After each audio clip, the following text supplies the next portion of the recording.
حدود مدینہ پر جب آپ سامنے آئے اور آپ نے وہاں دیکھا مدینہ پاک کے حرم پاک کی روشنی وہاں تک پہنچ رہی تھی اس وقت، تو یہ 1879 میں تھا، 1879 میں اس وقت بھی یہاں روشنی کا اتنا انتظام تھا کہ حصار جو باہر کا تھا وہاں تک روشنی پہنچ رہی. تو آپ نے سب سے پہلے جب آپ کی نظر پڑی، وہ پورا سفر نامہ بھی موجود ہے آپ کا، راستے میں کہاں رکے، کون سے بیر میں، مدینہ پاک میں کون سی کافی لکھی، مکہ پاک میں کیسے حج کیسے کیا، عمرے کیسے کی، یہ سب کچھ انہوں نے اپنی کافی میں بیان کیا ہے. ایک سے ایک نمبر موجود ہے ان کے اوپر. دیوان فرید بالتحقیق جو اس فقیر کا ترتیب دیا ہوا ہے، تو اس پہ میں نے نشاندہی کی ہے کہ کون سی کافی آپ نے کس مقام پر کہی اور اس وقت کیا کیفیت تھی. اور ان خاص صاحب اپنی کافیوں میں ان اونٹوں کو اور بدوی لوگوں کو بھی دعائیں دیتے ہیں جو مکے سے حضور اکرم کی ذات بابرکات کی طرف لے کے آتے تھے. لوگوں آپ نے ساتھ ہے سونے جمل جمیل بداوی کہ وہ کیا خوبصورت اونٹ ہیں اور بدو لوگ ہیں، کس لیے کہ یہ سارے دنیا کا جتنا حسن ہے وہ ان میں ہے. کیوں کہ وہ ہمیں محبوب کے ساتھ ملاتے ہیں. اس طرح سے ان کا کلام ہے. اس طرح سے انہوں نے یہ سارے سفر کرتے ہوئے، اس کی پوری تفصیل ہے. اچھا، تو یہ پہلی جہاز پہ کہاں سے روانہ ہوئے؟ بمبئی سے. بمبئی سے جدہ. جی، بمبئی میں جب وہ وہاں ادھر ادھر سے پہنچے اور بمبئی میں آ کے ان کا قیام ہوا، تو بمبئی میں ان کی کم و بیش 8-9 دن وہاں رکے رہے جب تک ٹکٹوں کا انتظام ہوا. یہ کوئی ہے انداز کہ کتنے دن کا سفر تھا یہ پہلی جہاز کا؟ جی مل جاتا ہے جس تاریخ کو وہاں سے سوار ہوئے. اور پہلی میقات یلملم آتی ہے اس طرف سے، بحری طرف سے. تو وہ حاج صاحب وہاں بیٹھے ہوئے، وہ پہلا حج تھا اور آخری حج ہے ان کا، اور دوسرا کوئی حج نہیں. بعض لوگوں نے لکھ دیا کہ 7 حج کیے، پیدل کیے. نہیں، پیدل نہیں کیے تھے، ایک ہی حج کیا تھا. لیکن آپ اتنا مطالعہ تھا آپ کا اس سارے سفر کا کہ جہاں بھی تھے آپ پورے لوگوں کو گائیڈ کر رہے تھے. ایک جگہ پر رکے تو آپ نے کہا کہ ان پہاڑوں کے نیچے حضرت اویس کرنی کا گھر ہے. ان پہاڑوں یمن کے قریب جب آئے تو پھر وہاں لوگ اترے اور بازار کی سیر کی. 2 ذی الحج کو آپ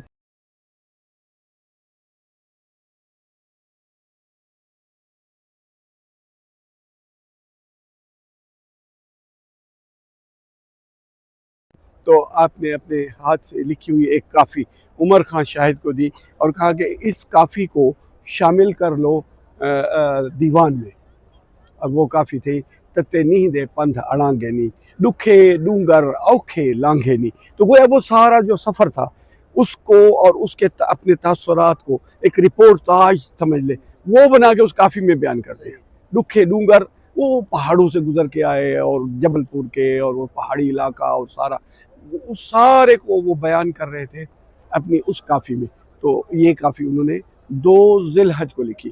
پھر 3 کو اترے اور وہاں کی زیارات کی. جو خاص زیارت ہے جدہ میں ہم سب جانتے ہیں، اماں حوا سلام اللہ علیہا، تو ان پہ مزار پہ حاضری دی، چلے پھرے گھومے، جدہ کو دیکھا. اور پھر 3 ذی الحج کو سوری بات کر دوں، ناظرین کو بتا دیں کہ جدہ کو جدہ کیوں کہتے ہیں؟ ہاں، جدہ اسی لیے کہتے ہیں نا کہ وہ ہماری جد اعلیٰ ہیں، ہماری دادی اماں ہیں، حضرت آدم علیہ السلام وعلی نبینا.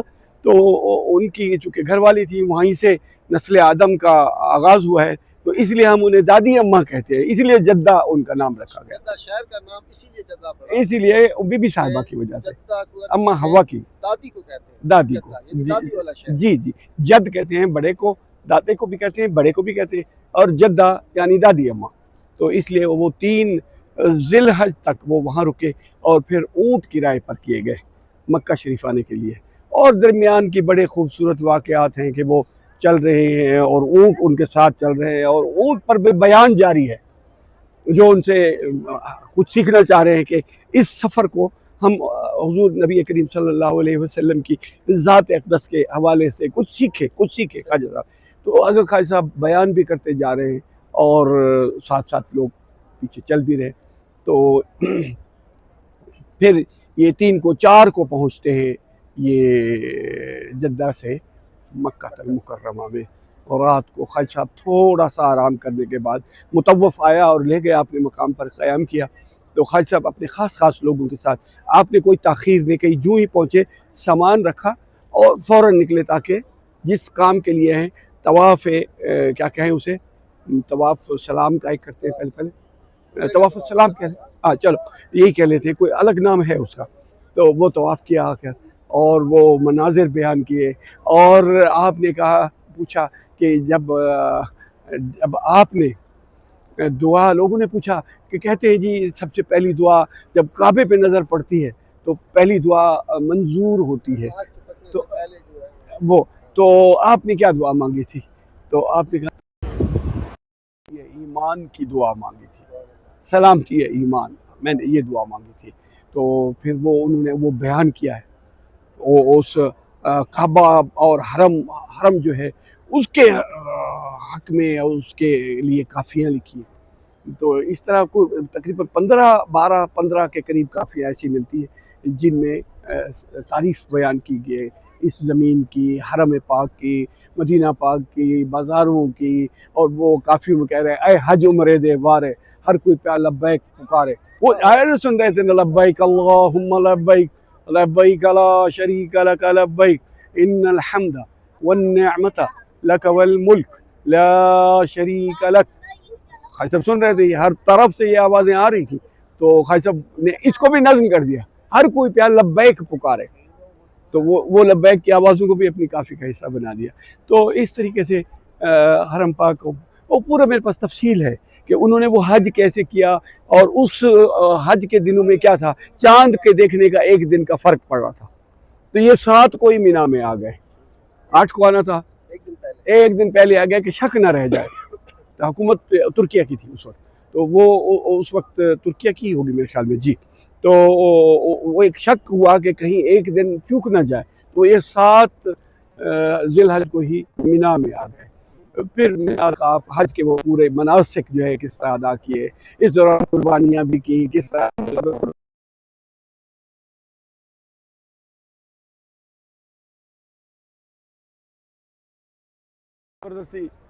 کھینچ کے لے گئے.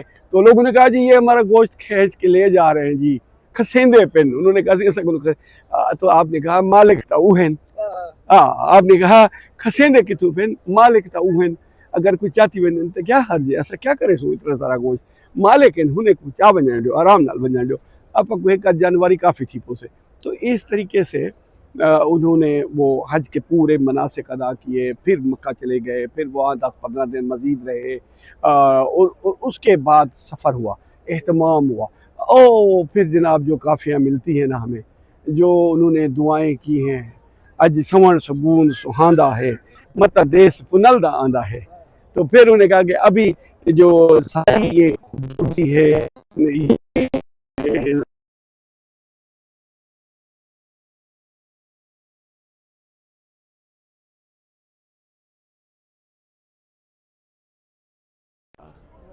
آپ کا دیس آنے والا ہے. تو وہ اس طرف ان کا جب روانہ، ان کی جو کیفیت ملتی ہے، جو کچھ انہوں نے انسانوں کے بارے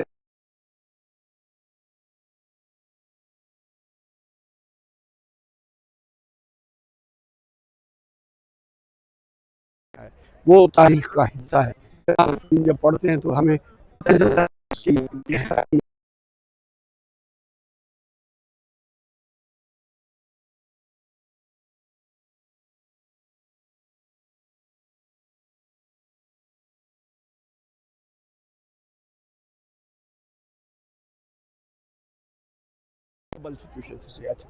تو 271 کافیاں ہیں جی، جن میں آپ کو یا تو توحید کے مضامین ملیں گے، یا عشق رسول صلی اللہ علیہ وسلم کے مضامین ملیں گے، یا ہمیں ملتے ہیں. اور چوتھی جو چیز ملتی ہے وہ ہے آپ کے کلام میں وسیبی رنگا رنگی، وسیب کی ہر چیز کو 5 محرم سفر، محرم سفر. تو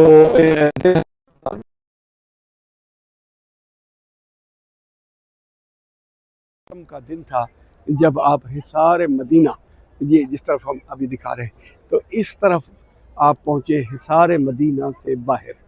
تو پھر سب سے پہلی کافی جو یہاں آنے کے بعد آپ نے کہی وہ یہی تھی وہاں صدقے صدقے آیا شہر مدینہ. پوری خبر فرید سنیوں سے ملتوں شب آدینہ، کہ جب وہ آئے تو وہ جمعرات تھی، تو جمعرات کی رات تھی کہ کل جمعہ شب آدینہ یعنی جمعہ کی رات، تو جمعہ کی رات ہمارا داخلہ ہوگا حرم میں. تو اس طریقے سے ان کے سفر حج کو یہاں تک ہم لا سکتے ہیں. پھر ہمیں آگے نہیں ملتا کہ یہاں کے قیام کے دوران ظاہر ہے ایک کامن چیز ہے، ہمیں پتہ ہے ہر آدمی یہاں آ کر کیا کرتا ہے. سب سے پہلے تو بارگاہ میں حاضری ہے، اور پھر جو زیارات ہیں قدم قدم پر، یہ سارا مدینہ پاک کے قدم قدم پر جو زیارات ہیں، کوئی زیارت کم و بیش 1 مہینہ آپ یہاں رہے، مدینہ منورہ میں رہے 1 مہینہ پورا. اور 5 گیا اور 5 کو ہی یہاں سے روانہ ہوئے تھے واپس مکہ طواف وداع کرنے کے لیے. تو 1 مہینہ یہاں رہ کے انہوں نے کوئی زیارت نہیں چھوڑی جو نہ کی ہو. اور پورے چونکہ آپ صرف صوفی تو نہیں، خالی صوفی نہیں تھے، عالم بھی تو تھے، ان تمام چیزوں کو وہ جانتے بھی تھے، ان مقامات کو، ان مقامات کی اہمیت کو، ان تمام چیزوں کو وہ جانتے تھے. اور آپ پر جو کیفیات طاری رہ گئی یہاں پر، وہ سوچنے والی ہیں، دیکھنے والی ہیں، پڑھنے والی ہیں، محسوس کرنے والی ہیں کہ یہاں قیام کے دوران آپ کی کیفیات کیا تھی. جب بارگاہ میں حاضری ہوئی تو آپ کی کیفیت کیا ہوگی، یہ ہمیں لکھی ہوئی تو نہیں مل گئی، لیکن ہم سوچ سکتے ہیں. تو اس طریقے سے ان کا سفر جو ہے کم و بیش 1 ماہ یہاں رہنے کے بعد پھر واپس مکہ پہنچ جاتے ہیں.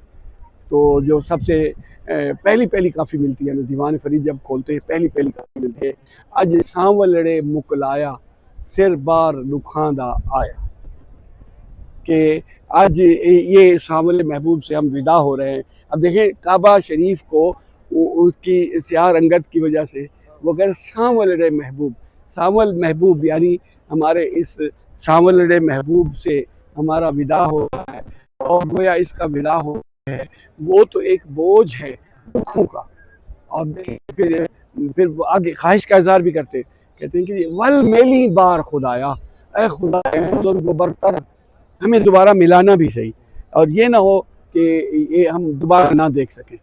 تو اس طریقے سے مکہ پاک میں رہتے ہیں. اور پھر اسی طرح آپ کا واپسی کا سفر شروع ہوتا ہے. واپسی کا سفر جس طرح آئے تھے، ممکن ہے پھر تو اجمیر شریف نہیں گئے ہوں گے، تو اس طرح ہوتے ہوئے لاہور سے پھر داخل ہوئے، اور پھر جا کے یہ 145 دن کا یہ سفر بنتا ہے.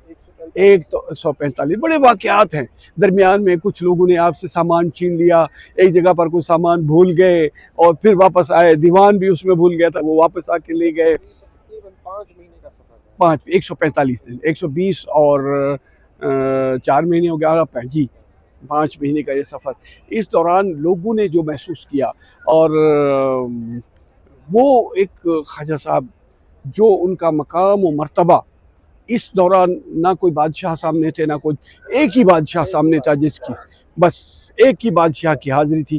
اور یہاں پر تو آپ جو دیکھ رہے ہیں، ہم نظر آ رہے ہیں، یہ سب تمام دنیا کے لوگ، الگ الگ رنگ کے، الگ الگ نسل کے، الگ الگ زبانوں کے لوگ، اپنی اپنی حیثیت، اپنی ہستی کو جس طرح یہاں ہے. خواجہ صاحب بالکل اسی طرح ہی تھے. بڑا مسئلہ یہ تھا کہ لوگ جو ان کے ارد گرد تھے، ان کی وجہ سے خواجہ صاحب کی شخصیت نمایاں ہوتی تھی. تو وہ یہ کوشش کرتے تھے لوگ میرے ارد گرد جمع نہ ہوں، لیکن پھر بھی جس کو اللہ نے چہرہ دی ہے، جس کو سعادت دی ہے، جس میں اللہ نے کچھ ولایت کا ذرہ رکھا ہے، وہ اس نے تو سب کو نظر آ ہی جانا ہے، تو وہ تو سب کو نظر آ رہے ہیں. تو اس طرح 145 دن سفر مکمل کر کے وہ واپس پہنچتے چاچنا شریف. اور زندگی میں انہوں نے ایک ہی حج کیا. تو یہ بعض لوگوں نے جو روایت لکھ دی ہے کہ انہوں نے حج بہت سارے کیے، ایک ہی سفر تھا، ایک ہی سفر تھا حج کا. تو اس طریقے سے ہم دیکھتے ہیں کہ ان کی سفر حج کی تکمیل ہوتی ہے 145 دن میں. آج اس بارگاہ میں کھڑے ہو کے ہم اس لیے بیان کر رہے ہیں کہ وہ فیوز و برکات جو ان کو نصیب ہوئی، ہمارے بھی نصیب میں ہو جائے. اس بارگاہ سے کچھ نہ کچھ ہمیں بھی عطا ہو جائے.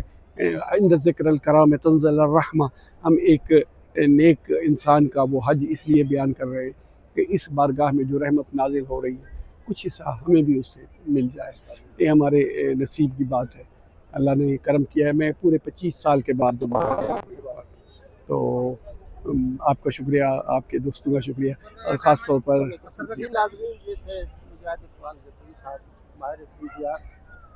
جن کی زبانی ہم نے حضرت خواجہ غلام فرید رحمۃ اللہ علیہ کا سفر حج سفر مدینہ